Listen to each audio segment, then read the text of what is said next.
कि कांप जाए जालिमों की रूहें, हत्यारों को ऐसा झटका दो, जन्नत का ख्वाब देखने वाले जहन्नुम की भीख मांगे ऐसा फटका दो, कि गले में फंदा डालकर सांस उनकी अटका दो, और ऐसे विधर्मी राक्षसों को बीच चौराहे पर लटका दो। नमस्कार, मैं कवि बाला बिहारी। जज साहब, उदयपुर राजस्थान में जो कन्हैया लाल की निर्मम हत्या हुई और आतंकवादी संगठनों से जुड़े जाहिलों ने जिस तरह से कन्हैया लाल की क्रूर हत्या किया, ये साबित करता है कि ऐसी विभत्स मानसिकता रखने वाले केवल वो दो हत्यारे ही इस देश में नहीं हैं। जज साहब, उनकी तरह उग्रवादी मानसिकता रखने वाले, भारत देश की एकता और शांति को भंग करने वाले और भी जिहादी आतंकवादी कुछ राजनीतिक पार्टियों के संरक्षण में पल रहे हैं। कन्हैया लाल की निर्मम हत्या करना और उसका वीडियो बनाकर सोशल मीडिया पर पोस्ट कर और हमारे देश के यशस्वी प्रधानमंत्री श्री नरेंद्र मोदी को धमकी देना और ये कहना कि छुरा तेरे गर्दन तक भी जरूर पहुंचेगा, ये साबित करता है कि उन आतंकवादियों के मन में ना तो कोई कानून का डर है,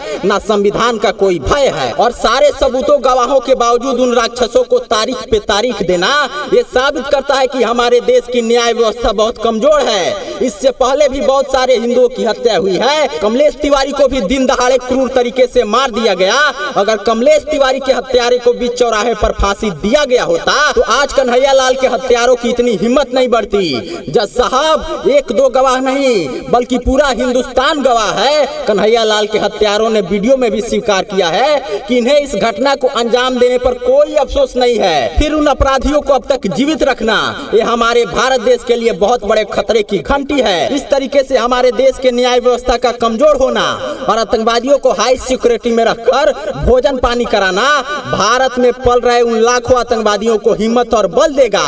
और कल फिर कोई बेगुनाह कन्हैया लाल की निर्मम हत्या होगी, कल फिर कोई बच्चा अनाथ होगा, कल फिर किसी घर की दीपक बुझेगी और उसका जिम्मेवार सिर्फ और सिर्फ इस देश का न्याय व्यवस्था होगा। इसलिए जल्द से जल्द कन्हैया लाल के हत्यारों को बीच चौराहे पर फांसी देने का आदेश दीजिए। आपको पता होना चाहिए जज साहब कि हमारे देश में कांग्रेस पार्टी है जो आतंकवादियों की पालनहार है, उग्रवादियों को सह देती है, और जहाँ जहाँ कांग्रेस की सरकार है वहाँ वहाँ हिंदू थोक भाव में कटते हैं और पलायन करते हैं, प्रताड़ित किए जाते हैं। राजस्थान के उदयपुर में जिस तरह हत्यारों ने घटना को अंजाम दिया, अगर वो उत्तर प्रदेश में होते तो कब का गाड़ी पलट गई होती और वो हत्यारे जेल जाने की जगह जहन्नुम में चले जाते। इसलिए जज साहब, ऐसे विधर्मी राक्षसों पर दया कभी दिखलाओ मत, कि ऐसे विधर्मी राक्षसों पर दया कभी दिखलाओ मत। इन शैतान सुअरों को भोजन पानी खिलाओ मत, कि सर कलम करवा दो इन हैवानों का जो भारत के नागरिकों पर वार करे, कि सर कलम करवा दो इन हैवानों का जो भारत के नागरिकों पर वार करे, और फांसी पर चढ़ा दो दरिंदों को जो कानून के साथ खिलवाड़ करे। आतंकवादियों को संरक्षण देना ये कांग्रेस पार्टी के मैनिफेस्टो में है। ये कांग्रेसी राजनीति आतंकवाद को बढ़ावा देने के लिए करते हैं। राजस्थान के सीएम अशोक गहलोत जो एक गांव का पंच बनने के लायक नहीं है, उनको एक कांग्रेसी सीएम बना देते हैं और प्रचंड दिव्यांग पूर्व प्रधानमंत्री मनमोहन सिंह की तरह रिमोट अपने हाथों में लेकर के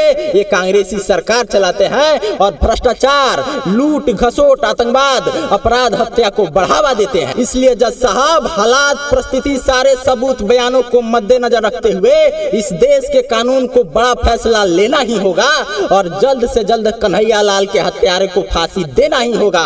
नहीं तो ये कांग्रेस पार्टी कल फिर किसी आतंकवादी को जन्म देगी, कल फिर कोई कन्हैया लाल मरेगा और कल फिर इस देश की एकता और शांति भंग होगी। और यही सब हिंसात्मक घटना करा के ये कांग्रेस पार्टी देश को बर्बाद करना चाहती है। इनके मानसिकता को तोड़ दीजिए जज साहब और हत्यारों को फांसी पर चढ़ाइए। कि रोज रोज के हमलों से अब जीना मुश्किल है, कि रोज रोज के हमलों से अब जीना मुश्किल है। भारत में पल रहे गद्दारों को पहचानना मुश्किल है। कि अब मत चूको, इनके आकाओं के भी पसीने छुड़वा दो, कि अब मत चूको, इनके आकाओं के भी पसीने छुड़वा दो और कन्हैया लाल के हत्यारों को चौराहे पर बम से उड़वा दो। मित्रों, इस वीडियो को आप लोग ज्यादा से ज्यादा शेयर कीजिए, हिंदुस्तान के कोने कोने में पहुंचाइए, प्रत्येक भारतवासियों के कानों में पहुंचाइए और YouTube पे सर्च कीजिए कवि बाला बिहारी और हमारे चैनल को तो तुरंत सब्सक्राइब कर लीजिए, क्योंकि देश हित में जो आपको कहीं सुनने को नहीं मिलेगा वो एकमात्र कवि बाला बिहारी के चैनल पर सुनने को मिलेगा। तो बिना देर किए हमारे चैनल को तुरंत सब्सक्राइब कर लीजिए। जय हिंद, जय भारत।